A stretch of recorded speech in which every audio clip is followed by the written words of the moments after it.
হিন্দু মাইথোলজির কিছু রহস্য এবং আদিকথা দিয়ে সাজানো আমাদের এই বিশেষ নিবেদন মহাকুম্ভের 5 জন সুন্দরী অঘরী সাধ্যির কথা এবং তাদের আশ্চর্যজনক কাজকর্ম। চলুন আমরা বিস্তারিত জেনে ফেলি। নাম্বার 1, কল্যাণী মাতা। এই মাতা ভারতের সবথেকে সুন্দরী কিন্নরী মাতা। সবথেকে সুন্দরী খেতাব তো ইনি পেয়েছেন। এর সঙ্গে এই মাতা হলেন আগ্রার মহামণ্ডলেশ্বর। এনার সুন্দরের সাথে সাথে অর্ধনারীশ্বর রূপ আছে। এই মাতা বলেন সুন্দর তো স্বয়ং ভগবান পরমেশ্বর বানিয়েছেন। সমস্ত ব্যক্তির মধ্যেই সুন্দরতা আছে। কেউ দেখতে সুন্দর তো কারো আবার মন সুন্দর হয়। এই মাতাকে অনেকে ছোট মা বলে ডাকে।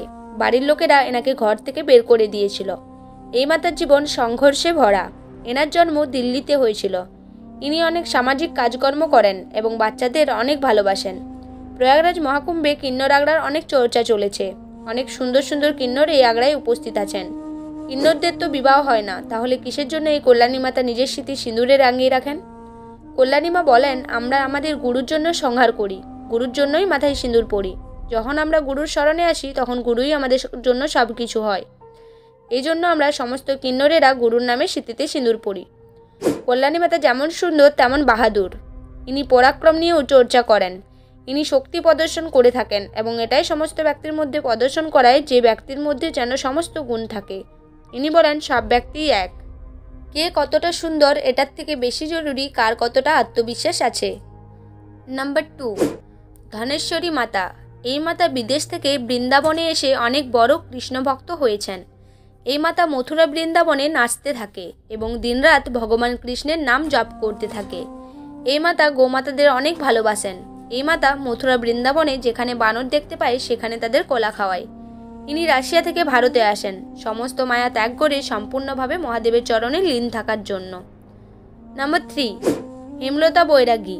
প্রয়াগরাজ মহাকুম্ভ মেলায় আসা সবথেকে সুন্দরী অঘরী মাতার মধ্যে একজন হলেন হেমলতা বৈরাগী। এই মাতা পাহাড় এবং গঙ্গার তীরে তপস্যা করেন।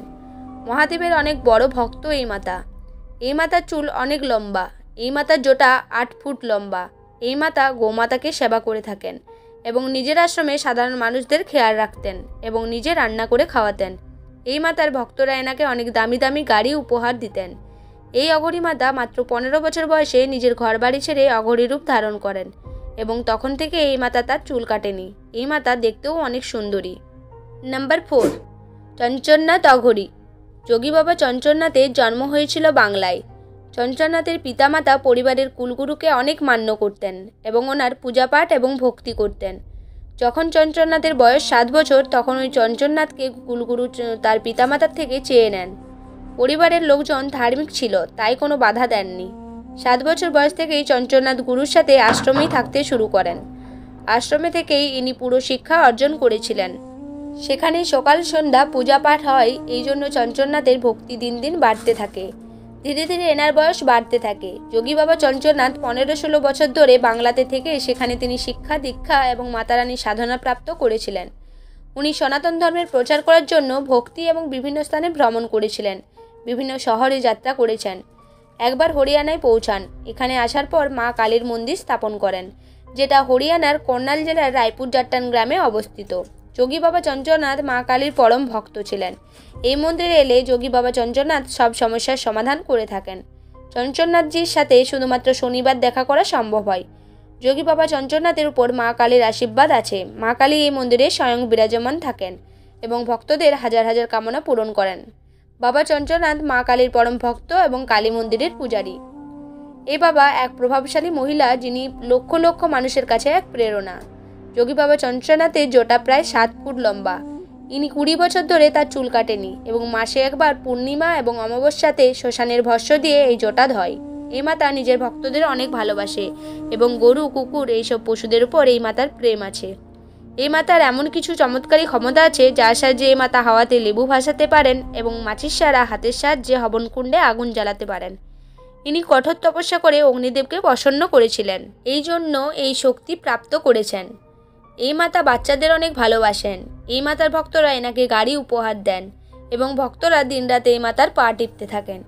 এই অঘরী মাতাকে দেখলে মনে হয় না ভয়ঙ্কর কিছু, বরং এই মাতা হাসি মুখে সবাইকে ভালোবেসে মা কালীর পূজা আরতি করে আসছেন। এই মাতা দরিদ্র মানুষজনদের সাহায্য করে থাকে। সমাজের কল্যাণের জন্য এই মাতা সব সময়ের জন্য এগিয়ে থাকেন। এই মাতার ভক্তরা এনাকে টাকার মালা পরান। যোগী বাবা চঞ্চলনাথ মহাকুম্ভে এসেছেন এবং এনার দর্শনের জন্য দেশ বিদেশ থেকে মানুষজন মহাকুম্ভে আসছেন। নম্বর 5, হর্ষা রিছাড়িয়া। তার সৌন্দর্যে মুগ্ধ সবাই। ইনি উত্তরাখণ্ড থেকে এসেছেন। এনার বয়স 30 বছর। ইনি পেশায় একজন অভিনেত্রী ছিলেন। এই মাতা বলেন, দেখানো এবং ভাষা গ্ল্যামারে ভরা জীবন আমাকে শূন্য বোধ করায়। আমি বুঝতে পেরেছিলাম যে সনাতন ধর্মের শিক্ষার মধ্যেই প্রকৃত সুখ এবং শান্তি আছে। স্বামী কৈলাসানন্দ গিরির কাছ থেকে দীক্ষা নেওয়ার পর আমি জীবনের একটি উদ্দেশ্যে পা দিয়েছি এবং 2 বছর আগে ইনি সন্ন্যাস জীবনের দিকে এগিয়ে আসেন। কুম্ভমেলায় তাকে সন্ন্যাসিনীর রূপে দেখে মুগ্ধ সবাই। তাকে নিয়ে নানা বিতর্ক তৈরি হয়। নিরঞ্জনী আগ্রার সঙ্গে যুক্ত হর্ষার উপস্থিতি নিয়ে অনেক সাধু সন্ন্যাসীরাই আপত্তি তুলেছিলেন। এর জন্য ইনি সিদ্ধান্ত নেন মহাকুম্ভ ছেড়ে চলে যাবেন। তিনি এক সাক্ষাৎকারে বলেছেন যে তিনি আগামী 3 দিনের মধ্যে প্রয়াগরাজ ছেড়ে উত্তরাখণ্ড চলে যাবেন। হর্ষা রিছাড়িয়ার বক্তব্য, আমার নাম ব্যবহার করে আমার গুরুকে অপমান করা হচ্ছে। আমি তার অপমান সহ্য করতে পারছি না। কাঁদতে কাঁদতে মহাকুম্ভ ছেড়েছিলেন এই সাধ্বী, কিন্তু দিন কয়েকের মধ্যেই ফের কুম্ভমেলায় সামিল হয়েছেন এবং বলেন ইনি যুবকদের সনাতন ধর্মের সাথে যুক্ত করতে মহাকুম্ভে ফিরে এসেছেন। হ্যালো বন্ধুরা, আপনাদের যদি ভিডিওটি ভালো লেগে থাকে তাহলে অবশ্যই ভিডিওটিতে একটা লাইক করুন এবং আমাদের চ্যানেল নতুন হলে অবশ্যই চ্যানেলটি সাবস্ক্রাইব করুন।